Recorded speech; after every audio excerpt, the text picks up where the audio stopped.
I hope you guys are enjoying that. Apparently he's not. He's like, I gotta crap. But so, and as I keep going, by the way, from showing up and staying in the room, you will discover as you lose those scared parts of you, you are going to access more and more of your body. And as time goes on, at the end of day one, did you forget to go? At the end of day one, you will have taken all of these fear-based thoughts and you are bringing awareness to those thoughts. And with awareness, you start to realize you're not the thought, you're the one looking at the thought. And when you realize you're not the thought anymore, it starts to leave. Now, sometimes that can be sad. You know why that can be sad? Is because if you've spent your entire life living as that thought, you're going to let go of an identity. It's a what? Yeah, it's a grieving. And sometimes we get sad, and we've trained ourselves, because there's a lot of money to be made in this, don't be sad. That it's bad to be sad. That's not a good thing. If you feel sad, feel it. Here's what that is.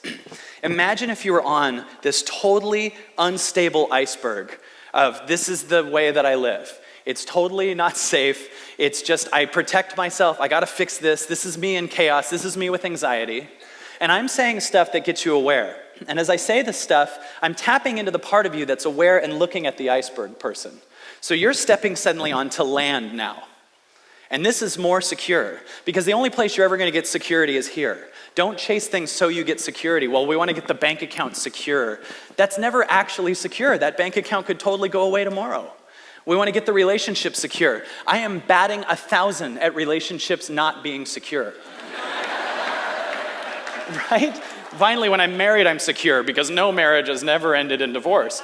Like, oh, they only do. There's like 7 relationships that have made it. They're just like, yeah, I don't know. There's like 7 relationships. We just kept holding hands. So there's this you that's been moving from your mind and not your heart. And it's on this iceberg, and it's just like, what do we do? I don't know what to do. And I say something that makes you aware, and you move more into your secure place, and now you're on more land that's more secure. But you're used to being in an insecure state. You're used to being in fear. So there's an actual addiction to the limited person. You don't have any limitations at all. You're just addicted to them. Does that make sense? So as you move off this thing, and this island is starting to float away, here's what the crying is. Here's what the sadness is.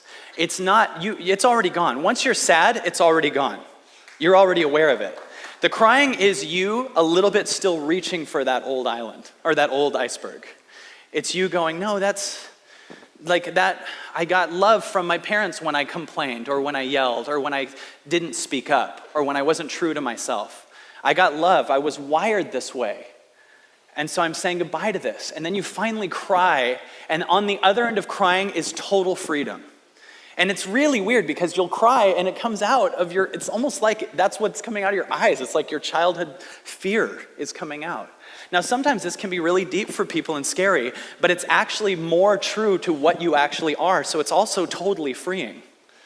So all I'm doing is talking from that free place and pointing out with proof to you. I want to point it out with proof and not just say only the universe all day and be vague. I want to prove to you that the story of your illusion is a lie, and that you are just unlimited love, and that in unlimited love is full of infinite creativity that wants to do things that is a win-win-win for the world, will create intense abundance for you, will create lack of codependency, because you're going to get more and more connected to yourself and feel that you don't need something outside of you, and you will feel good. And then, by the way, as you do that, you will only align with other people. I thought you were coming up on the stage.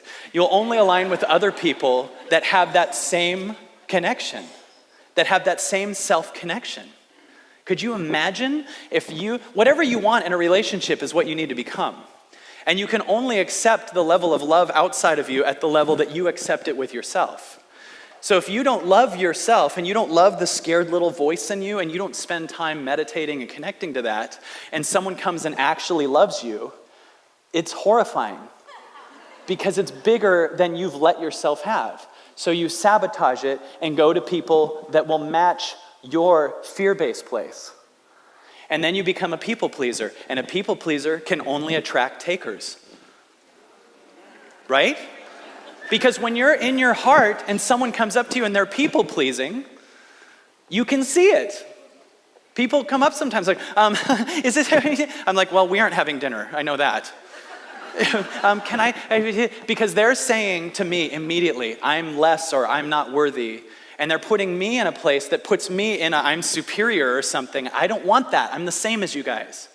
And if someone puts the separation in us, then it's not going to work. So when you're in your heart, opening your heart is the most protective thing you can do. People are scared to open their heart because they won't be protected. You'll be divinely protected if you open your heart. Because a fear-based person with your heart closed, thank you very much. A fear-based person with their heart closed can only attract another person with their heart closed. They're actually not cutting off anything other than their connection to love and other people that truly love them. So you're cutting that off, and you're in fear, and you're a people pleaser. And you're either going to attract another people pleaser or someone else who's cut off and feels incomplete and needs you to feel complete. So now you're two addictions keeping each other from accessing your heart. Right? And now you're not able to do it. And you can feel the high. And that's why some of those really big addictions, those relationships that are so intense and so exciting, sometimes they're just matching what felt like the opposite sex parent that you were trying to get love with. So you felt that childhood, this feels everything.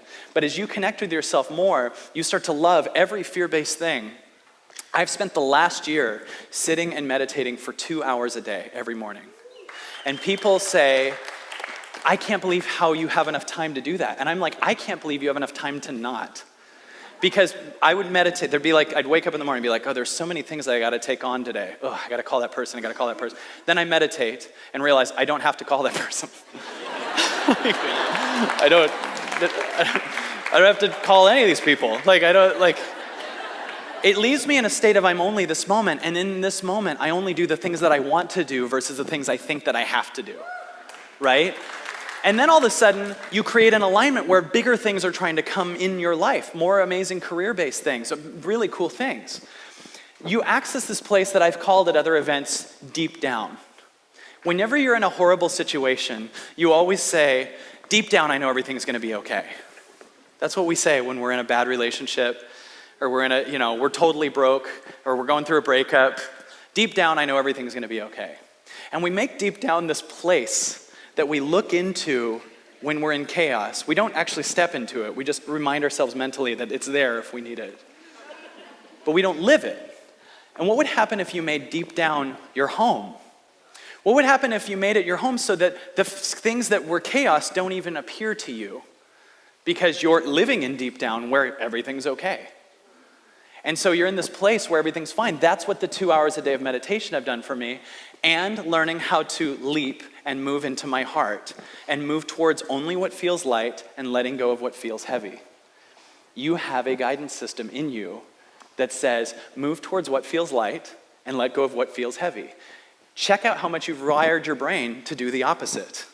You have some friends that just love you. You might not talk to them for 2 years, and when you talk to them, they're just right there. You have other friends that you better call or they're gonna be mad at you. Who do you call? Them. You call the ones that give you crap. You call the ones that are controlling you and telling you you're in trouble for not being what they've decided that you should be. And you end up staying in your head and staying in the world of heavy and letting go of the things that are light. Well, you don't understand that light, the things that feel light, is containing all kinds of things that you can't see.